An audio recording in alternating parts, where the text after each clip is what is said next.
Christine Richardson, and I'm the founder of Logos Ect in Milpitas. A little bit about me is I left home when I was 17 and moved out to California.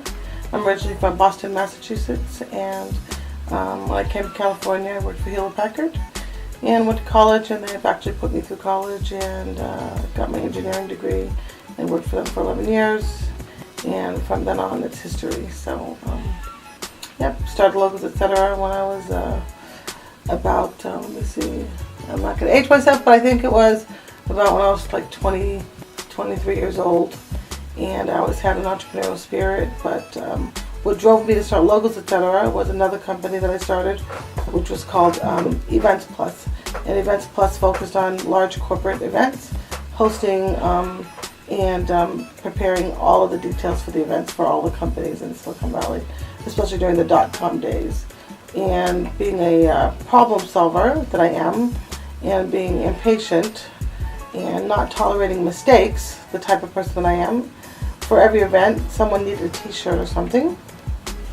And what happened was after several events not going south but being put at risk because the garments or the pens or the balls, whatever, weren't delivered on time, I said, forget it, I'm going to start my own logo merchandising branding company. And so hence Logos Ect was born and doing well. So for Logos Ect, it's kind of weird because, right, so Events Plus was a $15 million company, which was started just because of my brains of doing event planning. So as a consultant, you don't really have too much startup costs because I was working out of my home. And I was basically working and doing proposals. Customers would call me and say, hey, I want to hire this band, or I want to put on this big picnic for 5,000 people. And so it was just me working on my computer, typing up the proposals, doing all the research, getting the data, putting the spreadsheet together, and coming up with the numbers that it took and submitting a proposal. And in logo merchandising was always a subset of that. So when it came to Logos Ect, we branched off and separated, and Logos Ect became its own entity. It was already financed and funded. So it didn't really cost me anything, but the advice I would give to someone if they were trying to start a business is never use their own money to start a business. If you're invested and you have, say I need a new printer. Say I need, a good example is a crystal printer. We print on crystals. I'm looking at my crystal cabinet. We print on crystals. But if a customer's going to order crystal and the deal is large enough, then seek out the equipment that it costs to get the crystal made. And if you can buy the crystal and still deliver the crystal and get the machine that you need to make it, then do that, even if you don't get any profit out of it. So obviously, if I'm not going to, sell iPhone cases because the manufacturing cost is going to be way too high.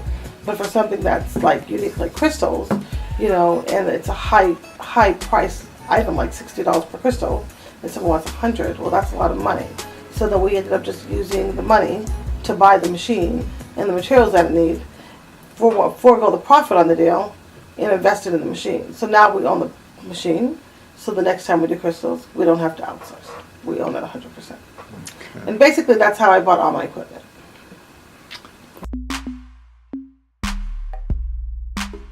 If I could be a life permanent student, I would. Like I said, I'm in school right now. I'm getting my PhD in change management. And to me, I think education and higher learning is really critical because it's not so much that what you're learning in school in terms of it's going to teach you how to be a better t-shirt maker or something, but what it helps you understand about, especially business world, is that business repeats itself. History repeats itself. That's why we have history.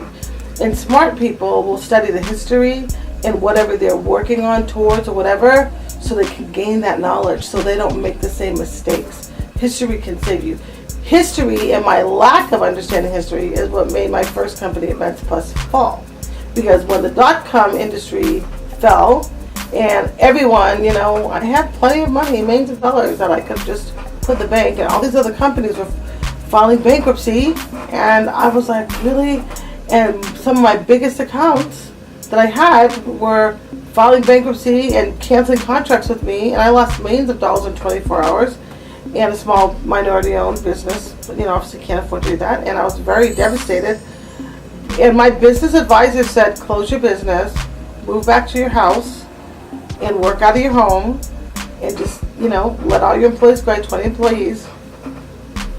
And at that time, I didn't have a master's degree in business. I had my bachelor's, and I was working, and I loved my team. I was passionate about my team. We'd been together for 15 years full time, and I was too close. I was personally too close. And should I have understood that every 10 or 15 years, the economy crashes, but it will come back. And no matter what you do in this business, especially event planning, so it's always an option. The first thing that people cancel are Christmas parties and New Year's parties. They're not going to throw those types of events, and those are the events that I put on. So, what do I think about education? I think history and understanding the market that you're in is critical. I personally would love to be a full-time student. And should I have studied a little bit more, should I have had my master's degree at the time I was going through an economic downturn, I would have gave more credence to my business advisors. I would have listened to them, and I would not have to went through 10 years to try to rebuild my business. And I would have been in a much better financial position.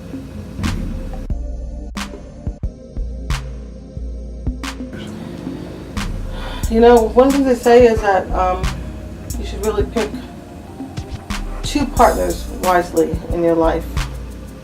Your marital partner and your business partner.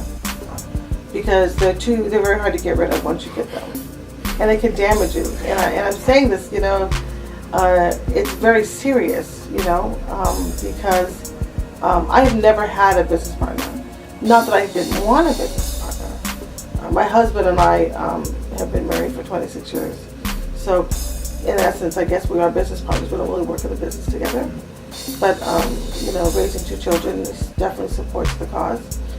But I wanted a business partner, but it was hard for me to find someone who shared the same work ethic, the same commitment, the same vision, and, the passion around really, why are you in business? It's not just to make money, because we could just work for someone to make money. We want to be able to drive our own agenda. My agenda is always about giving back to the community. My agenda is taking knowledge and imparting it to those you love, those who you don't know, those who want to make it one day. Don't be selfish and stingy about anything. My passion is to help those and during the winter time who are freezing, giving the homeless 100 or 200 brand new scarves and hats and going to San Jose and passing them out. So it's hard to find a partner who's going to share those same types of vision. So when you get to a place where you're able to really branch out and do something good for the community or whatever, family, friend, or whatever, guess what? If your partner doesn't go along with it, it's not going to happen. So that's why I'm independent by myself. What about business advisors? Yes, business advisors are really good. And so I had several business advisors. One of my business advisors, actually I have two. They're actually family members. And, I can only say listen. Even in the Bible it says, God says, listen to those who love you. And when I was younger, I didn't listen very well. I was stubborn, but I knew everything. So hence, it cost me millions of dollars for not listening. That's a big price to pay. So I would say make sure you know who your business advisors are and make sure their motive is pure.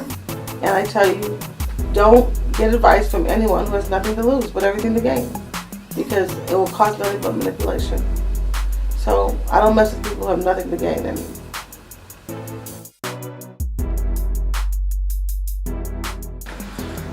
so my word, it means a lot to me. I'm big on trust. I'm really big on keeping our commitments, no matter how big or how small. So in an environment like this, especially where everything is driven by an in-hand date for the customer, what makes it successful is not delivering this water bottle with the perfect logo on time, because anybody can do that. But as a business, what do you do about it when it doesn't go well? When that customer is counting for those 200 water bottles to come with the logo, and the logo's wrong, and they have their boss to deal with, and they spent this money, and this person trusted your business, what do you say to that customer? Do you say, well, you should have looked at the proof, you signed it, and I'm sorry? Or do you say, don't worry about it, I'll take care of it, we'll be right over to pick them up and we'll have them back to you by 5 o'clock. Your event will go on. So, why do they come back? Because they know that I'm a trusted advisor.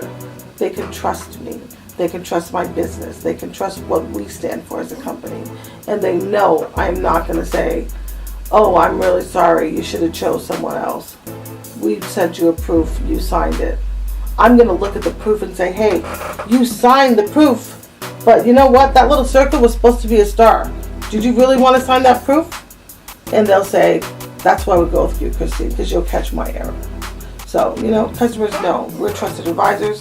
We're going to help them. We're going to predict the unpredictable for them, and we're going to deliver with a smile.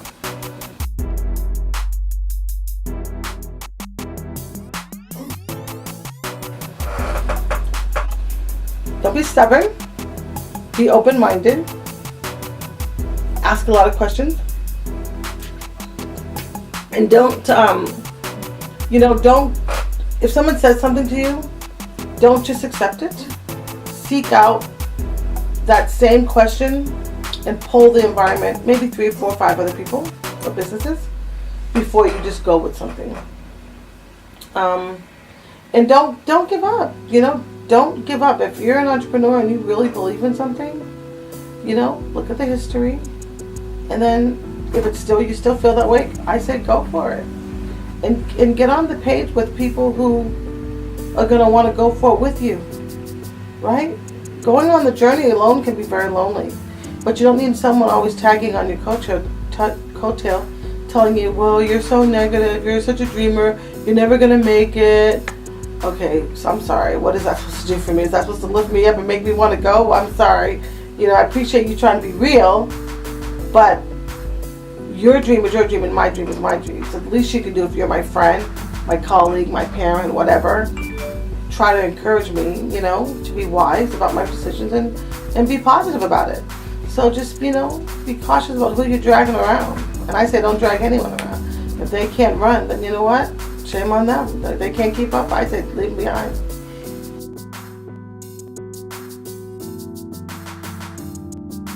I have to give the glory to God because I'm totally all into the Word of God. So, what God, when I raised my children, I have to, they got mad at me. I said, you know what? Don't get mad at me because I didn't write the book. So if you're really mad at somebody, you go tell me in the book here, here's the Bible. Tell me where it says I can do something different, and then we can talk about it. But don't get mad at me because I didn't write it. I'm just a mother. And, that really helped them seek advice. From a cyclical standpoint, there's this one course that I took that was really life-changing for me. It was called Crucial Conversations. And it's out of this company called Vital Smarts. And I just have to give it to them because they're all about teaching people how to have that tough conversation and how to stay focused on the facts, not the dream. For an example, when I lost all that money, millions of dollars, when the .com crashed, when my advisors were telling me, look at the numbers, look at all the other companies, these are big companies, Sun, Silver Graphics, HP, they're all downsizing. Why are you so unique? Don't think you're unique, young lady. You're right in it, and you service these people, right? So if I would have stayed focused on the facts and made decisions on facts, not emotions, I would have had a different outcome.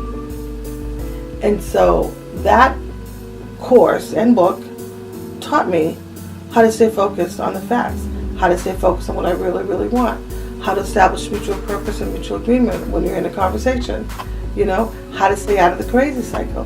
One thing they talk about in the crazy cycle is this, and I'm sure you guys can relate to this. In a relationship or anything, you ever feel like you have to repeat yourself 1,000 times, and then you come back and the next week you're repeating yourself? Just like with parents, you have to tell your kids, get off the phone, you have to go to bed. And then next week, get off the phone. So, and then the week after that, or in a relationship, hey, you didn't call me before you were leaving work. You said you were going to call me, and we agreed on it. And then next week comes around. Hey, why did you do that? You said you were going to call me, and we made an agreement, and you still didn't do it. And you're wondering, what the heck? this person I'm talking to, are we adults here, or are we making weird agreements, or what? And then you argue about the same issue, and you come to the same conclusion, and you make a new agreement, and it still goes south. So, in that case, that's called the crazy cycle. You're having the same argument, the same thing over and over. And it happens to everything. It happens to kids, relationships, and careers, and jobs. And it helps me understand when things like that happen, how to deal with it, how to stop the crazy cycle. Because that means, as a human being, the person, you're either having the wrong conversation with the wrong person, or you're not saying it correctly, and you're not delivering the message so they understand it. So you haven't established mutual purpose on what you're trying to do. So, future conversations is how I live my life.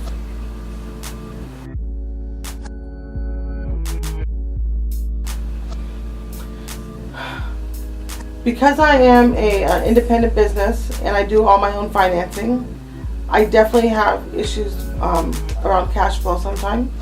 Business-wise, cash flow can become challenging when I get to huge orders. And it maxes out my credit cards, or my credit cards can't handle it, or the other issues that I might have is managing my team, because I also work full-time as well. And I'm not the best manager in the world, I have to admit that. I love people maybe a little bit too much, so I'm very easygoing, I'm very chill, as people would say it. And so I don't get mad. I don't believe in life people should get mad. Why get mad? You have a choice, you know? Stay involved or not. Don't get mad about it. It's your choice, right? So I don't get mad. But I'm not the best manager, because I would say you need to make sure you punch out with the time clock. And if you don't punch out with the time clock, then we're not going to pay for those hours, because you were supposed to punch out. Anybody can write a time clock, write their time in. How do I know it's legit? But I'm too easygoing, so I need to be more disciplined and more easygoing. I mean, a little more firmer in my management style. Okay.